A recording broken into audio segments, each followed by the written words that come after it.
Okay, answering more questions. The first one comes from, actually not a question, from the DieJ666.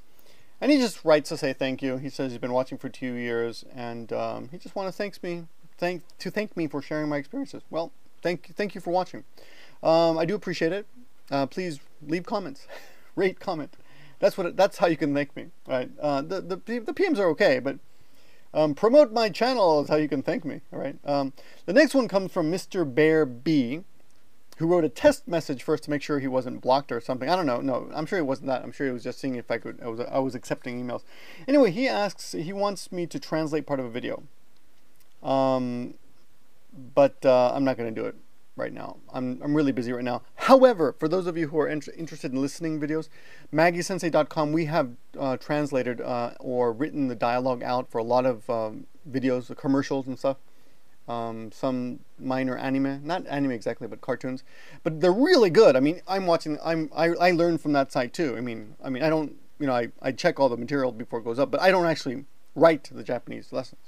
That's Yukari, who does the Maggie Sensei, the lessons on MaggieSensei.com.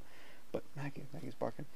But we've got a lot of video up there. So I can't really, like, if you send me a, if you send me a video to translate, I can't do it.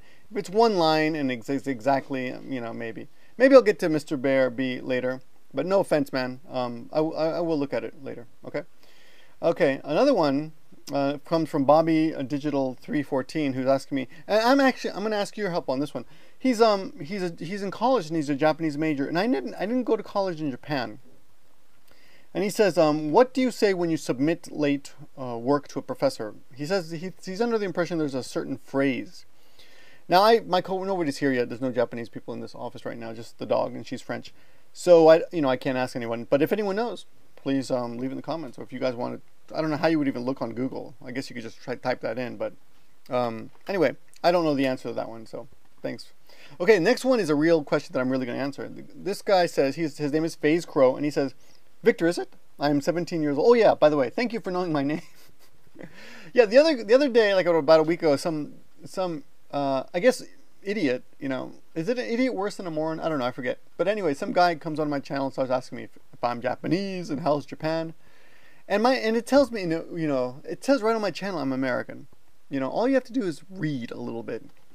And I'm sorry. I mean, I appreciate you guys, the subscribers, but I can't get into tiny redundant conversations with you about the same thing that I've covered 1,000 times. So excuse me if once in a while I decide to call you an idiot, right? Because all you have to do is realize that I've made hundreds of videos, I've got thousands of subscribers, and I'm not saying that to brag. I mean, I'm saying I just can't it's physically impossible for me to keep up with it. And it pisses me off because I do want to answer your questions, but I can't. And I can't answer them all.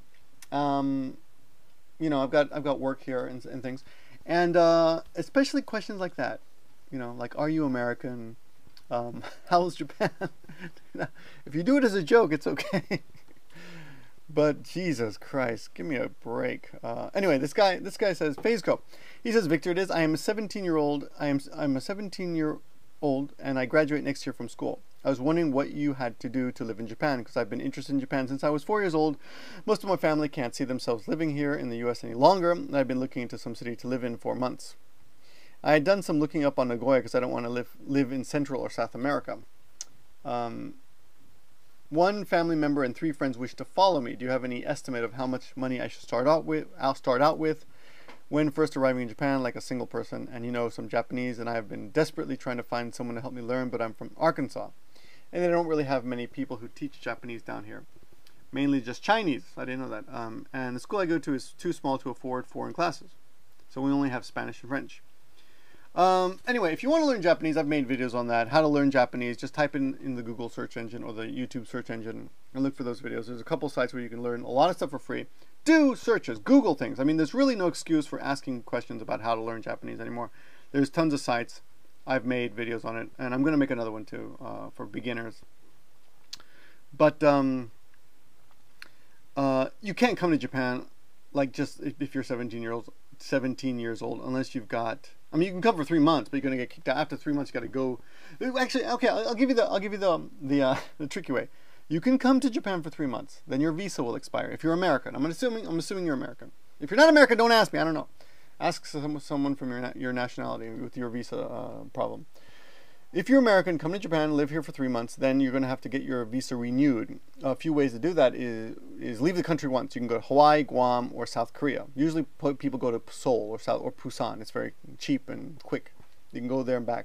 You leave the country, come back. You can do this a few times, and immigration usually doesn't hassle you too much. But I have heard that after a while, they're like, you've done this like 3 times already, you know. That's one way to do it. Another way is to save up enough money to enroll in a Japanese school. Now, there are many schools that do this. The YWCA here in Nagoya, which is where my brother went, I believe charges $6,000. Probably that was quite a few years ago, so expect more. $6,000 a year for tuition. And if you go through that channel, as you contact that school and have them do the visa for you, you'll get a 1 year student visa, which will let you work. I believe it's 20 hours a week they let you work, which is actually enough. You know, if you get some pretty good classes, you know, you can work 20 hours a week. Usually in that kind of deal, you've got to go to class from 9:30 in the morning to I think 1:30 in the afternoon, and you get a lunch break there. But or maybe there's a small break, maybe not a lunch break, but anyway, there's a break. But that's one way to do it. The other way is to wait till you graduate college, get a BA, and then come over here and get a job teaching English anywhere. Get someone to sponsor your visa. You know, you can also try to apply for a job before you get here, and get them to sponsor before you come over. But I would not just say come over. I mean, you can't just. What are you going to do? I mean, no one's going to hire a 17-year-old kid, probably. I mean, unless you've got some amazing talent, which is possible. I don't know Phase Co, so if you got some amazing talent, then yeah, go for it. But I wouldn't recommend it right off the bat. Okay, that's another quick round of questions answered. Let's go on. I'm going to make one more of these, I think, maybe 2, and then I'm going to put up a lesson, Japanese for Morons number 170, coming up soon after these 3 or 4.